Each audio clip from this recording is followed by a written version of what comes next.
அஸ்ஸலாமு அலைக்கும். Welcome to சமையலும் சாத்தியமே. நாம் இன்னைக்கு பார்க்க போகிறது எங்கள் ஊர் நாகூரில் ரொம்ப ஃபேமஸான லாப்பை தான் பார்க்க போகிறோம். இதை முர்த்தபான்ட்டும் சொல்லுவாங்க. இதை எப்படி செய்கிறதுன்ட்டு பார்க்கலாம் வாங்க. நான் 3/4 கிலோ மைதா மாவு எடுத்திருக்கேன். 6 கப்பு வந்து ஒரு கொஞ்சம் பிணையிறதுக்கு ஈஸியாக கொஞ்சம் பெரிய பாத்திரத்தில் போட்டுக்கோங்க. அப்போ தான் பிணையிறதுக்கு ஈஸியாக இருக்கும். உப்பு வந்து 1 டீஸ்பூன் அளவு போட்டுக்கிறேன். சர்க்கரை அதுவும் 1 டீஸ்பூன் அளவு போட்டுக்கிறேன். இதை நல்லா ஒரு தடவை கலந்து விட்டுருங்க. அப்புறம் வந்து தேவையான தண்ணீர் ஊற்றி நம்ம மாவு பிணைஞ்சிக்கலாம். வேறு எதுவும் போட தேவையில்லை. சில பேர் முட்டை ஊற்றுவாங்க. உங்களுக்கு முட்டை வேணும்டா ஊற்றிக்கோங்க. தண்ணீர் ஊற்றி நம்ம பிணைஞ்சிக்கலாம். கொஞ்சம் கொஞ்சமாக தண்ணீர் சேர்த்து பிணைஞ்சிக்கோங்க.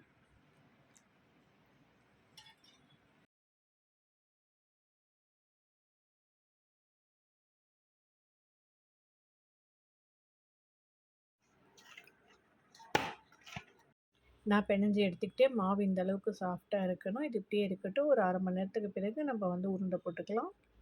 350 கிராம் மட்டன் கீமா எடுத்துகிட்டு ஒரு கடாயில் போட்டுருக்கேன். நல்லா வாஷ் பண்ணிவிட்டு 1 டீஸ்பூன் அளவு உப்பு, 1 டீஸ்பூன் அளவு மஞ்சள் தூள், 3 டீஸ்பூன் அளவு கரம் மசாலா, 3 டீஸ்பூன் அளவு மிளகாய்த்தூள், 1 டீஸ்பூன் அளவு தனியாத்தூள், 2 டீஸ்பூன் அளவு இஞ்சி பூண்டு விழுது போட்டுட்டு இதை நல்லா ஒரு தடவை பரட்டி விட்டுருங்க.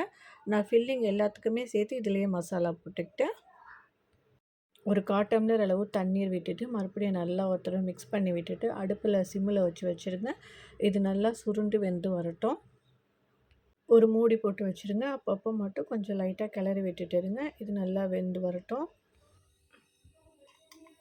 நான் ஒரு குக்கரில் 3 உருளைக்கிழங்கு 3 கேரட் போட்டு கொஞ்சமாக உப்பு போட்டு தண்ணி ஊற்றி ஒரு 3 விசில் விட்டு வேக வச்சுக்கிறேன். நான் அப்பப்போ 2-3 தடவை வந்து கிளறி விட்டுட்டு இருந்தேன். நல்லா வெந்துருச்சு, ட்ரையாகவும் ஆயிடுச்சு. இப்போ அடுப்பை ஆஃப் பண்ணிக்கலாம். மாவு நான் பிணைஞ்சி வச்சு ஒரு 1/2 மணி நேரம் ஆயிடுச்சு. மறுபடியும் ஒரு தடவை நல்லா பிணைஞ்சிட்டு இப்போ வந்து உருண்டை போட்டுக்கலாம். 3/4 கிலோவுக்கு வந்து 15 உருண்டை வரணும். இதே மாதிரி அழகாக உருண்டை போட்டு எடுத்துக்கோங்க எல்லா மாவையுமே. உருண்டை வந்து ஒரே சைஸாக போட்ட பிறகு நிறைய கொஞ்சம் தாராளமாக எண்ணெய் ஊற்றிக்கோங்க. நான் கடலெண்ணெயில் தான் ஊற வைக்கிறேன். நீங்கள் கடலெண்ணெய் இல்லை ரிஃபைன் ஆயில் எது வேண்டாலும் ஊற்றிக்கலாம். ஊற்றிட்டு குறைஞ்சது 3 மணி நேரம் ஊறணும். அதுக்கப்புறம் எவ்வளோ நேரம் ஊறினாலும் அந்தளவுக்கு நமக்கு வந்து நல்லா விரிக்க வரும், சாஃப்டாகவும் இருக்கும். இது நல்லா ஊறட்டும். 3 விசில் விட்டு அவிச்சு எடுத்துக்கிட்டாச்சு. இப்போ வந்து இது மேலே உள்ள தோலை எடுத்துட்டு இதை வந்து சின்ன சின்ன பீசஸாக நம்ம கட் பண்ணிக்கலாம். உருளைக்கிழங்கையும் இதே மாதிரி சின்ன சின்னதாக கட் பண்ணிக்கிட்டேன். நாளாக போட்டுட்டு பெரிய வெங்காயம், பல்லாரி வெங்காயம், நல்ல பெரிய வெங்காயமாக 3 வெங்காயம் எடுத்து இதே மாதிரி கட் பண்ணி வச்சுருக்கேன். லாப்பைடை உள்ளடை செய்கிறதுக்கு அடுப்பில் கொஞ்சம் பெரிய கடாயாக ஒன்று வச்சுக்கோங்க. 2 டேபிள் ஸ்பூன் அளவு எண்ணெய் ஊற்றிருக்கேன். அறுத்து வச்சுருக்கேன் வெங்காயத்தை சேர்த்துட்டு கொஞ்சம் நேரம் வதக்கிக்கோங்க. அடுப்பை வந்து மீடியம் ஃப்ளேம்லேயே வச்சுக்கோங்க.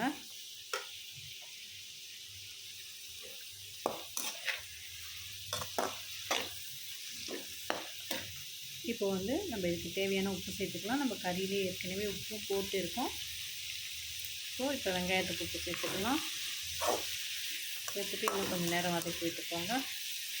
வெங்காயம் கொஞ்சம் நேரம் வதங்கின பிறகு 2 பச்சை மிளகா பொடிசாக கட் பண்ணி சேர்த்துருக்கேன்.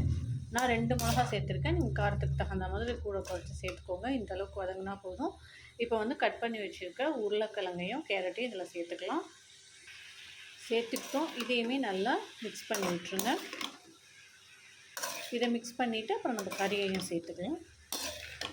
நம்ம கறியையும் சேர்த்துக்கிட்டு இந்த கறியை சேர்த்துட்டு தான் எல்லாம் நம்ம மிக்ஸ் ஆகுற மாதிரி கலந்து விட்டுக்கோங்க. ஏன்னா கறியில் தான் எல்லா மசாலாவுமே இருக்குது. ஸோ இது நல்லா மிக்ஸ் பண்ணிக்கோங்க.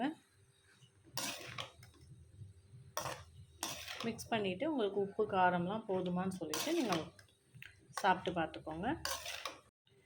நல்லா கறியையும் போட்டு நம்ம மிக்ஸ் பண்ணி விட்டுக்கிட்டோம்.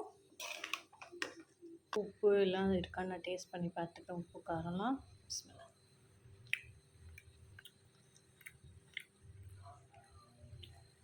எனக்கு உப்பு கொஞ்சம் பத்தலை, நான் போட்டுக்கிறேன். உப்பு பத்தலைன்னு போட்டு நல்லா மிக்ஸ் பண்ணி விட்டுக்கிட்டேன். இப்போது மல்லி கொஞ்சம் நிறையாவும் புதினா அதை விட கொஞ்சம் கம்மியாகவும் பொடிசாக கட் பண்ணி சேர்த்துக்கோங்க.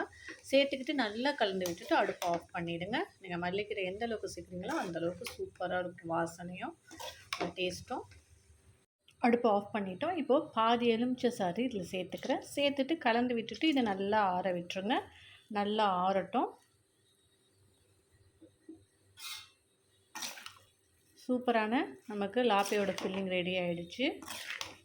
நான் மாவு எண்ணெய் தடவி வச்சு கிட்டத்தட்ட 4 மணி நேரம் ஆகிடுச்சு. ஃபில்லிங்கும் நல்லா ஆறிடுச்சு. இப்போ வந்து லாப்பை ரெடி பண்ணிக்கலாம். கீழே வந்து இதே மாதிரி பெரிய மரவையாக வச்சுக்கோங்க. இல்லாட்டி நீங்கள் அந்த கருப்பு கல்லில் கூட நீங்கள் டைரெக்டாகவே அந்த அடுப்புக்கிட்ட உள்ள கல்லில் கூட வீசினாலும் ஈஸியாக இருக்கும்.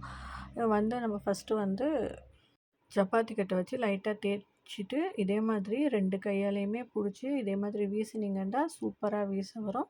இது ஃபஸ்ட்டு செய்கிறது கொஞ்சம் கஷ்டமாக இருக்கும். பட் செய்ய செய்ய ரொம்ப ஈஸியாகவே வந்துடும். இதே மாதிரி ஃபுல்லாக நல்லா மெல்லிஸாக விரிச்சுக்கணும். அப்போ தான் வந்து நல்ல சாஃப்டாக இருக்கும் நமக்கு.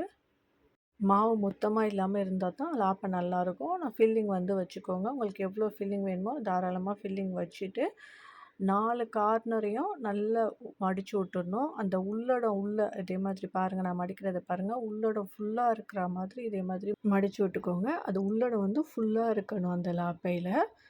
பாருங்கள், இதே மாதிரி எல்லா லாப்பையுமே நம்ம ரெடி பண்ணி எடுத்துக்கலாம். அடுப்பில் ஒரு தவா வச்சுட்டு தவா நல்லா சூடு வந்த பிறகு லாப்பையை போட்டுருங்க. லாப்பையை போட்டுட்டு அடுப்பை வந்து இப்போ வந்து மீடியம் ஃப்ளேமில் வச்சுட்டு 2 பக்கமும் ஓரளவு செவந்து வர வரைக்கும் திருப்பி திருப்பி விட்டுக்கோங்க. கொஞ்சம் செவந்து வந்த பிறகு தான் நம்ம வந்து எண்ணெய் ஊற்றிக்கணும்.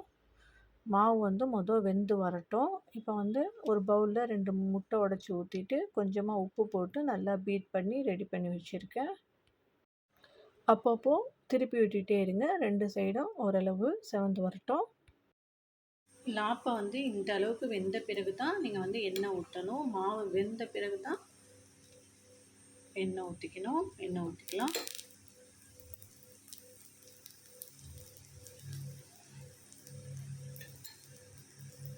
ஊற்றிட்டு அந்த சைடு பொரிஞ்ச பிறகு திருப்பி போட்டு மறுபடியும் எண்ணெய் ஊற்றிக்கலாம். பாருங்கள், இந்த சைடும் சூப்பராக சாந்து வந்துடுச்சு. இப்போது இந்த சைடு கொஞ்சம் எண்ணெய் சேர்த்துக்கலாம். நான் சும்மா ஒரு 1/4 டீஸ்பூன் எடுத்து தான் சேர்த்துக்கிறேன். இன்னும் நல்லா செவந்து வரட்டும். 4 கார்னரையும் 2 சட்டுவம் வச்சுட்டு இதே மாதிரி கண்டிப்பாக செவக்க விட்டு எடுங்க. அப்போ தான் வந்து மாவு இல்லாமல் இருக்கும். நல்லா செவந்து வரும். எண்ணெய் ஊற்றி 2 பக்கமும் நல்லா செவந்துருச்சு. நான் 4 கார்னரையுமே நல்லா செவக்க விட்டு எடுத்துக்கிட்டேன். இப்போ வந்து நம்ம பீட் பண்ணி வச்சுருக்க முட்டையை வந்து ஊற்றிக்கலாம். 2 சைடும் ஊற்றிக்கலாம். ஒரு லாப்பைக்கு ஒரு முட்டை ஊற்றிக்கோங்க. இல்லை உங்களுக்கு எக்ஸ்ட்ரா வேணும்னாலும் எக்ஸ்ட்ரா ஊற்றிக்கலாம். நல்லா எல்லா சைடும் படுற மாதிரி இதே மாதிரி பரப்பி விட்டு ஊற்றிக்கோங்க. அந்த சைடை ஊற்றி திருப்பி போட்டுட்டு இன்னொரு சைடுமே ஊற்றிக்கோங்க. அந்த சைடும் நல்லா பரப்பி விட்டு ஊற்றிட்டு மறுபடியும் ஒரு 1/2 டீஸ்பூன் அளவு எண்ணெய் ஊற்றிட்டு நல்லா செவந்து வந்த பிறகு எடுத்துடலாம். சூப்பரான நாகூர் ஸ்பெஷல் மட்டன் லாப்பை நமக்கு ரெடி ஆகிடுச்சு. நான் இதை ஒரு பிளேட்க்கு அடுக்கிக்கிட்டேன். சூப்பராக வந்திருக்கு. செம்ம சாஃப்ட் அண்ட் டேஸ்டியாக வந்திருக்கு. கண்டிப்பாக நீங்கள் எங்கள் ஒரு ஸ்பெஷல் மட்டன் லாப்பை ட்ரை பண்ணி பாருங்கள். மட்டன் பிடிக்காதவங்க இதுக்கு பதிலாக சிக்கன் கூட வச்சு ட்ரை பண்ணலாம். கண்டிப்பாக ட்ரை பண்ணி பார்த்துட்டு எப்படி இருந்ததுங்கிறத கமெண்ட் பண்ணுங்கள். என்னுடைய சேனல் பிடிச்சிருந்தால் சப்ஸ்கிரைப் பண்ணுங்கள், லைக் பண்ணுங்கள் அண்ட் ஷேர் பண்ணுங்கள். இன்ஷா அல்லாஹ் அடுத்த வீடியோவில் மீட் பண்ணலாம். அஸ்ஸலாமு அலைக்கும்.